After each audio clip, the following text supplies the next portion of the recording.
It is your favorite CEO, Miss Flo, back with a new episode of Neon Mike, where the conversation just glows. I'm here at KazuCon this lovely Valentine's Day weekend, and guess who I have on my show with me today? It is the legendary fashion icon, queer artist, DykeMint.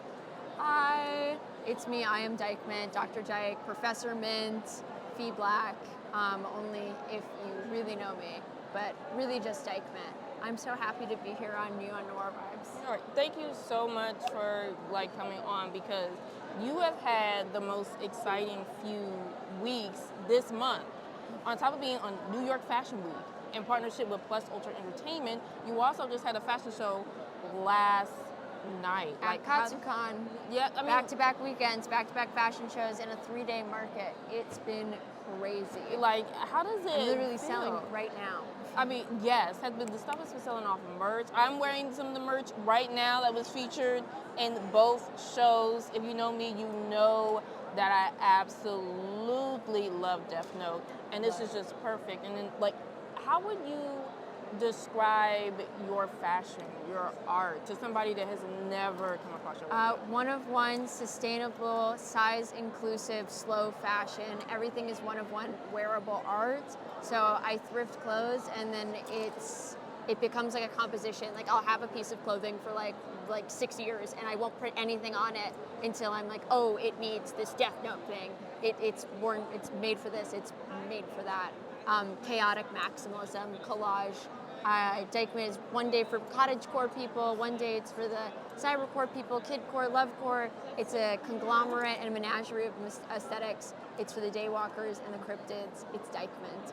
And it's made for everybody, whether you are an anime fan, or as you just listed, like, no matter what genre or interest that you are, it's like you're appealing to everyone. As you can see, as people are gathering around and just admiring your work, despite even some of the weirdest things that has been happening. Like, I think Friday, there's a bit of in the artist alley, and that was like water fell from. Yeah, but that was like so terrifying. But KazuCon did an excellent job of but these are only two. Taking care of the situation. It was immediately cleaned up, and artists were able to come back the next day. And I think you guys had extended hours too. Yeah, we had extended hours all the way up until 9 p.m., but then that clashed with the fashion show, because usually it ends at 7, the fashion show starts at 8, so then I had to get people to cover my booth all the way up until 9. It was quite the madhouse. But you guys pulled it off, and you'll see some pictures from the fashion show. How does it feel to like have your work out there on such a bigger scale?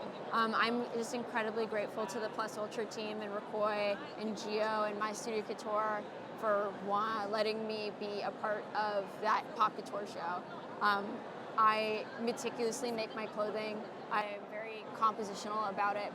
I have a BA in sculpture, so I treat every piece like it's a piece, like it's a personal luxury for somebody. It's a love letter to fandom and to people, and so making things with a lot of care, it made sense for it to go to a runway level and see what I can do and see the kind of scale I can make it to. Does that make sense? That totally makes sense. And then how did you get started in your fashion journey? How did this all... The pandemic, I was making these kooky little lesbian earrings right here, and because I could not bake bread. And then I got bored of doing that, and then I just started making clothes. And when I was a kid, I made cosplays. That's why we're in a convention right now. And then now we're here in my artist alley booth. Isn't that amazing? The pandemic was such a dark time, but it's it almost became like an incubator. Yeah. Where okay, we can't do anything, we can't go anywhere. Let's just make a new hobby. Especially if you're a sculpture major in college and all the facilities are shut, the wood shop shut, the metal shop shut. You have to just make stuff at home. So I just started making things of what I love. And then now you're sharing it with the world. Now, you are originally all the way from the West Coast, Washington State. I'm from Delaware, actually. Really? Yeah. And then I moved out to Walla Walla for college. And then I ended up staying there. I've been there for 8 years. Oh, awesome. So, what is the difference between, the West Coast and East Coast experience? Because East Coast is better. The East Coast is better. The people are nicer. contrary to popular belief, West Coast people are passive aggressive, but the Walla Walla community has really my favorite people in the entire world. They are a great small artist community. It's more like Portland people, Seattle people. Like con culture is just so much more prevalent here and easier. It's more interconnected. I mean, like I'm from Delaware, but you're 45 minutes from Philly, you're an hour from New York, you're an hour from DC. Everybody's just more connected and culture is just more connected. So the people, one second. Look at the back. You see how like she like making a sale? Like this is such a gorgeous piece. Do you mind like taking it down so like people can on camera so people can like see this, because this was also featured on New York Fashion Week and last night's show. Sure. And if you're a huge fan of Dun Dun Dun, Absolutely. like it's really cute. Like you just take a look. Like this is a gorgeous green accent with like this gold material. It's gold PVC, kind of like plastic fabric.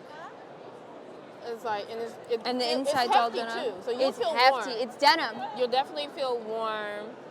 But this was like a lovely piece. And Dun Dun Dun is really hot right now. I think it's one of like the top newest anime. Oh, so yeah. It's like, yeah. So Everybody definitely have loves a it. chance to check that out. Please do.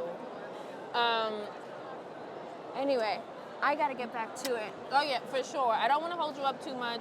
I'm so glad that you're able to spend a little bit of time with me. Of course, I hope to spend longer with you at a different point. Exactly, because we did bump into each other. We first met at Otakon. Yes. And I got the Attack on Titan vest, live for it, and So today, and I got my Death Note shirt.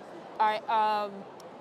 As we are wrapping up, what advice do you have for an up-and-coming artist that's coming into the fashion industry? Copy people. Everything is a remix. You should just watch a bunch of YouTube videos. If you want to learn how to screen print, learn how to do it for cheap. I use vinyl to screen print. To this day, you don't need a big fancy setup. Just do the research yourself. Don't go and ask your favorite creators of like, what machine? Just Google it. You know, use a Brother $99 sewing machine. That's how I made my New York Fashion Week collection. Just advocate for yourself and make art. Could have said it better myself. Now, where can we find you on socials? At DykeMint on Instagram, at DykeMint on TikTok, at DykeMint on YouTube, at DykeMint everywhere. All right, and see how you guys glowed from that conversation? I'm gonna let you do your thing. Go ahead and sell your amazing fashion work. I'm so sorry. You're good. But you see how you guys glowed from that conversation? And remember, DykeMint melts in your mouth, not in your hand. I'll catch you guys next time. Period.